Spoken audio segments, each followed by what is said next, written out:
maamulka gobolka gabiley ayaa maanta xilkii uu kala wareejiyay maareeyaha cusub ee loo soo magacaabay wakaalada biyaha ee degmada gabiley Saacad Xasan Gadiid iyo maareeyihii hore ee wakaaladaasi oo xilka iska casilay Cabdixakiin Mahdi. Munaasabadda xil wareejinta oo ka dhacday xafiiska gobolka gabiley ayaa waxa ka soo qayb galay maamulka gobolka ka degmada gabiley, mas'uuliyiinta wasaaradda biyaha ee gobolka, mas'uuliyiin ka socota wasaaradda biyaha ee heer qaran, barasaab ku-xigeenka gobolka gabiley Cali Cabdilaahi Cali Cas oo halkaasi ugu horeen ka hadlay ayaa mas'uulka xilka loo magacaabay ugu duceeyay in Ilaahay xilka ku asturo soo ugu baaqay mas'uuliyiinta wakaalada biyaha inay la shaqeeyaan maareeyaha cusub. Maareeyihii hore Cabdixakiin oo leenahay jazakallahu khayr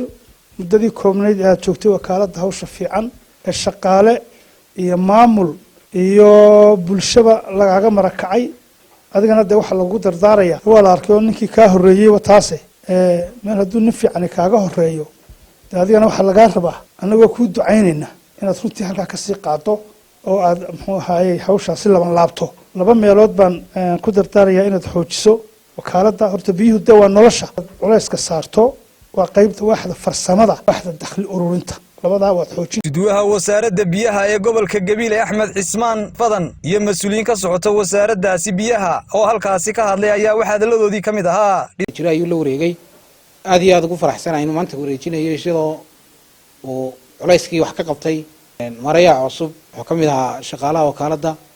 wajaalata ayaa Gabiley tahayba xog hogaal buu yahay wakaalada oo nin looga waramayo ama hadeer barasho bilaabi doono marka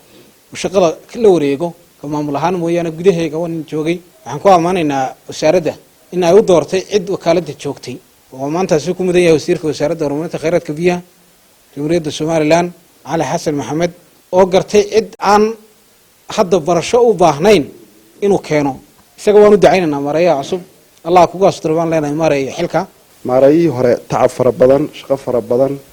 ayuu soo geliyay intii uu 3 bilood uu joogay wasaaradda wayna ka muuqataa oo maanta markaan nibad isbedel weyn baa ka muuqda oo ah kii hore insha Allah hadaan wasaaradda nahay waxaan ku shaqeynaa siyaasadda wasaaradda oo ah in qof kasta oo Soomaaliland uu helo biyo ku filan isla markaana jaban oo qof kasta oo muwaadin uu iibsan karayo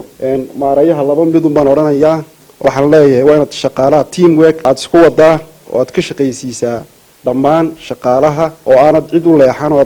garabkaaga midig ay noqdaan maalintii hore aanu idin nimi wakaaladu fadhiid bay ku dhaweyd maalintii markii aan wareejinayna runtii anagoo walaac badan inahay ayaan wareejinay waxa tarkii uu maareeyaha cusub inaga sugayay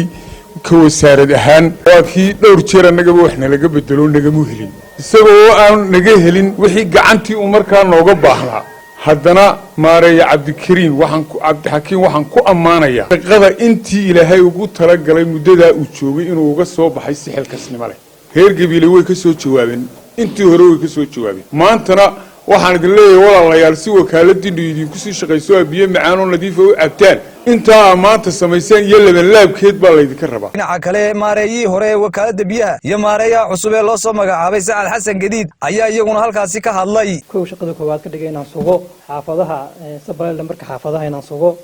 deetina 3 degmo aniga dhameeyay oo lambar sabalaagii guriyaha siiyay degmo yarsantay oo hawsha soo baxday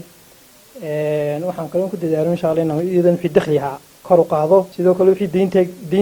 deyn taagneedna intaan bixin karana aan bixiyo wax deynana intaan joogaana wareejin maanta waxaan ku faraxsanahay inaan wax deyna mudadan aan joogay aan wareejin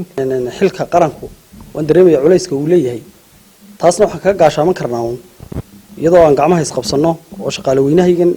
isoo eegayay la fadhiya insha Allah kulli waa garbihii aan ku duulayay ay garab qabtaan oo insha Allah ma garanaysa duceeyo hawl qabad bay ila garab istaagan